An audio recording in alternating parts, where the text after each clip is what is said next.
Drugo djelo koje će biti posebno teško na vagi vjernika, kako je i rekao Allahov poslanik alejhi salatu vesselam, ništa teže na vagi vjernika na sudnjem danu neće biti od lijepog ponašanja. Erhamkellah. Ništa teže na vagi vjernika na sudnjem danu neće biti od lijepog ponašanja. Pa se pozabavimo time, da uljepšamo svoje ponašanje. Biće na vagi itekako teško i druge brojne plodove zadobit ćemo svojim lijepim ponašanjem. Prema svima. Najbliži će biti Allahovom poslaniku alejhi salatu vesselam i bit će najdraži Allahovom poslaniku alejhi salatu vesselam oni koji budu lijepog ponašanja. Imaće pored tog svog lijepog ponašanja na drugoj strani također stepene onoga koji stalno posti, onoga koji stalno klanja noći i namaz, kao što će doći govor o tome. Zato gledajmo. I također na drugoj strani Allah subhanahu wa ta'ala ne voli, kako je došlo u ovom hadisu, Allah ne voli prostaka, ne voli razvratnika, onoga koji se nedolično ponaša. Jer loše ponašanje, kako je došlo u hadisu, poništava dobra djela kao što sirće poništava, kvari med, upropaštava med. Isto tako loše ponašanje uništava dobra djela. Sjećate se hadisa kod imama Muslima, da je upitao Allahov poslanik alejhi salatu vesselam, znate li ko je bankrot? Znate li ko je propalica u mome umetu, u mome narodu? Pa su rekli ashabi, onaj koji nema novaca, niti ima imetka da ga proda pa da dođe do novac. Kaže, nije taj. Bankrot, propalica, gubitnik u mome umetu, u mome narodu, jeste onaj koji dođe na sudnji dan sa namazom, primljen, sav mu namaz, i obavezni i dobrovoljni. A Allahu subhanahu wa ta'ala, kakav je stav većine islamskih učenjaka, najdraže djelo jeste namaz. I indirektno na to ukazuje ona činjenica da je Allah subhanahu wa ta'ala na početku propisao 50 namaza u toku dana i noći. Koliko Allah voli namaz. Koliko voli i traži od svojih robova da stanu pred njega. 50 namaza propisao. I svoje dobrote, blagodati, milosti prema nama smanjio na 5, ali nagradu opet zadržao. Ko obavi 5 kao da je obavio 50. Allahu ekber.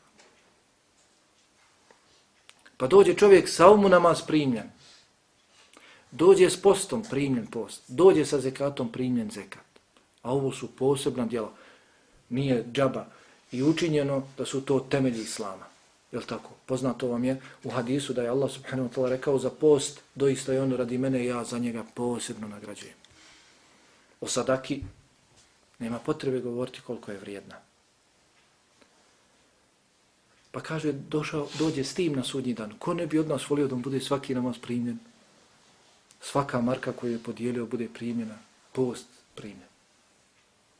Međutim, kaže poslanik alejhi salatu, doći će sa namazom, postom, zekatom, međutim, ovoga je opsovao, ovoga je potvorio, ovoga je ogovorio, ovo me je oskrnavio čast, ovo mu je prosuo krv, ovoga je ubio. Pa će se uzimati od njegovih dobrih dijela. Ništa za ta svoja zlodjela, loša djela nije tražio, nije se otkupio na dunjalku, pa će se davati od njegovih dobrih dijela. Sutra je dan potpune pravde. Nema otići neizmiren. Kao što je poznato da stoji u hadisima, nema ući ni u džennet, sve dok se ljudi ne, ako ima nešto i u dušama, dok se ne halale, na onoj kantari, na onoj poljani prije ulaska u džennet. Jer u džennet ne može ući osim čista duša. Pogotovo kada su u pitanju hakovi, onda će se izmjerivati, davati dobra djela, pa će se dati ovome, dati ovome, dati ovome, dati ovome, dati mnogima, sve dok se ne potroši njegov namaz i njegov post i njegov zekat. I bude bačen u džehennem. I bude bačen u džehennem. Šta je razlog? Njegovo loše ponašanje. Njegovo loše ponašanje. Nepravda, nasilje koju je činio. Zato kaže Allahov poslanik alejhi salatu vesselam, Allah se smilovao čovjeku koji ode svome bratu još na dunjaluku i traži halala, oprosta za svoje nasilje i nepravdu koju mu je učinio. Dok ima dinara i dirhema, ako treba platiti, plati. prije nego li dođe dan kada neće biti dinara i dirhema, kada će se otkupljivati sa dobrim djelima. Stoji također u hadisu, mada spominjat ćemo ako Bog da sljedeći puta, stoji u hadisu da će doći čovjek na sudnji dan i ugledati svoja dobra djela i reći gotovo je, spasio sam se, uspio sam. Kada ugleda svoja ogromna djela, pomislit će gotovo, spasio je se. Ogromna djela ima. Pa kaže u hadisu, neće prestati dolaziti ljudi i govoriti gospodar moj učinio mi je nepravdu, učinio mi je nasilje, zakinuo mi, učinio mi to i to, sve dok sva ta njegova dobra djela se ne vrati. Zato dobro vodimo račune o svome ponašanju. Nemojmo ono što danas skupimo dobrih djela, ogromnih dobrih djela, da poništimo na večer. Naučimo se kako se lijepo ophoditi sa svakim. I nemojmo zaboraviti da je to ibadet Allahu. Ne dakle tim ljudima, da tražimo njihovo zadovoljstvo, da se njima dodvoravamo, da ih pridobijemo za sebe. Kasnije. Ali prvi cilj od lijepog ponašanja jeste ibadet Allahu, obožavanje Allaha. Allah nam je naredio da se prema svima lijepo ophodimo. Allah koji nam je naredio i namaz. I sve druge ibadete, između tih ibadeta naredio je lijepo ophođenje prema svakome. Lijepu riječ svakome. Da nije došlo u hadisu ko vjeruje Allah i sudnji dan neka govori samo dobro ili neka šuti. Da nije došlo u Kur'anu قُلْ لِعِبَادِ يَقُولُ الَّتِي هِيَ أَحْسَنُ.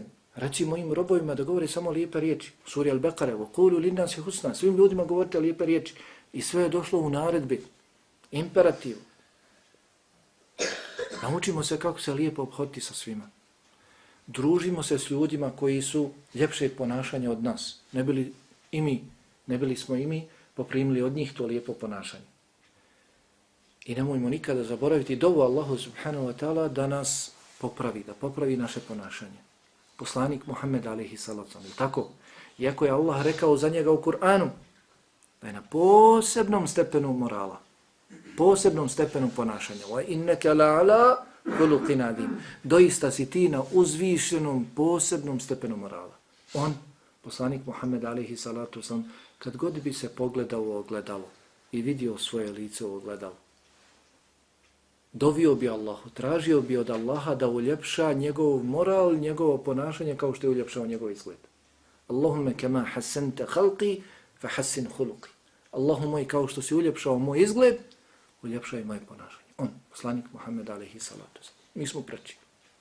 Mi smo preči. Niko nam nije potvrdio naše lijepo ponašanje. Niko nas nije pohvalio po tome i opet škrtarimo, sustežemo se, gledamo se svako jutro, svako večer ogledamo.